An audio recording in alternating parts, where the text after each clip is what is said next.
السلام عليكم يا كرام. بتعرف ليش امورك معطله؟ ليش حياتك معطله؟ ليه هذه الديون؟ ليه هذه الهموم؟ ليش هذا المشاكل هذه التي من حولك؟ كل هذا ما يصيبك بتعرف ليش؟ نعم، انها الذنوب ولقله الاستغفار على هذه الذنوب، لكن الاكبر من ذلك انك لا تعرف من يرزقك ومن يمنعك. فبالاستغفار اذا اردت ان تعرف الله فعليك بالاستغفار، وان اردت ان يعلمك الله فعليك بسوره البقره. ووالله لن يفتح الله عليك من باب الرضا ارزاق طيبه، ذرية صالحة، علم ينتفع به، أمور طيبة. الرزق هو كل شيء طيب مش حرام. الرزق هو كل شيء طيب يرضاه الله لك، من أرزاق، أموال، من أولاد صالحين، من علم ينتفع به فتنفع الناس من حولك. هذا لن يفتح الله عليك حتى تعرف من الذي يرزقك. أنت تعرف تصلي، هذه أوامر الله. أنت تعرف تصوم، هذه أوامر الله. أنت تعرف كيف الحج، هذه أوامر الله. لكن أن تعرف الله جل جلاله لا يمكن إلا من خلال لزومك الاستغفار بالليل والنهار. فهناك آيات حسية سيفتح الله عليك أبواب ما كنت تعرفها وما كنت تظن أن الاستغفار يفتحها. وأهم باب سيفتح الله عليك معرفة الله، فإذا سألت الله سيعطيك ولن يمنعك بعد أن تعرفه أبدا أبدا، لأنك حينها ستعظم الله وتشكر الله وتحب الله وتحبب الناس في دين الله وتأمر الناس بالمعروف وتنهى عن منكر، ويكون بينك وبين الله ثقة. نعم، ما منعك الله إلا لكثرة تفلتك. بتعرف ليش بتتفلت؟ لأنك بتعرفش أنت من تعبد.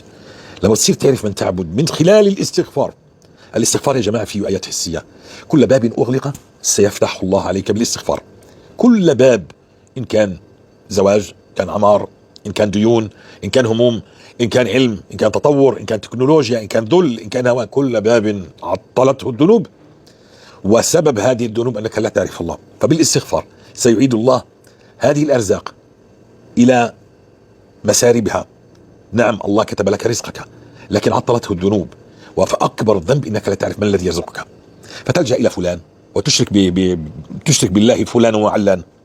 اعلم إن الله هو الرزاق، واعلم إن الله هو الذي فتح عليك أو منعك بذنب ومنعك بعدم معرفة من هو الله.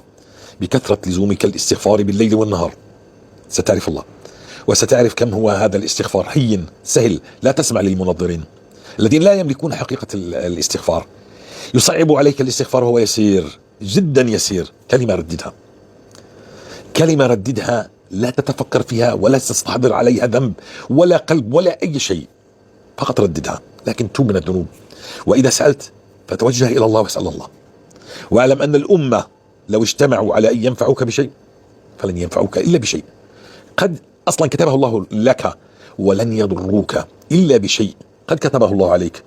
ورفعت الأقلام وجفت الصحف. نعرف الله ونتوجه إلى الله بعد أن نلزم الاستغفار.